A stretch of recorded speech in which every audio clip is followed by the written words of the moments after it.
Syariah ni dia punya kaedah dia tu, Ash, ni boleh ni kita try kali ni istiqamah lah.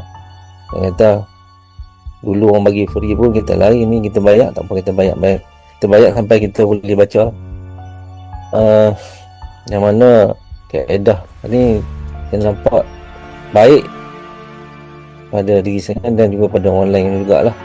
Kata biarlah saya betul-betul teruskan dengan ni. Saya belajar dengan sungguh-sungguh lah. Jadi cara dia pun mudah. Macam ustaz dia kata tiru je, saya pun tiru lah. Walaupun kita ada yang orang tua, ada yang muda, dia kena yang kata apa, jangan malu lah. Benda-benda ni agak belajar Al-Quran ni, kita kalau kita malu sampai ke kubur orang tak boleh nak baca lah. Yang satu lagi yang jadi kuatnya nekat saya tu adalah arwah mak saya lah.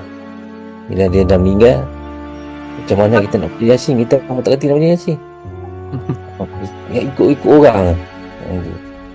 Itu maksudnya masa dia tengah sakit pun tak dia nak baca, kita kena huruf tu kena, tapi kita tak tahu nak sambung tu macam mana maskar dia macam mana dia punya ni apa semua. Sedihnya saya tu bila kita sebagai seorang Islam kita tak boleh nak baca Al-Quran di mana-mana pun, tak kisahlah orang Arab ke orang ni, tapi sebaik-baiknya kita boleh membaca Al-Quran tu ada yang terbaik sebelum kita mati lah. Ataupun satu ayat, satu huruf pun, ustaz dengan ulama pun dia cakap belajar tinggallah kita kata apa, terus menerus lah.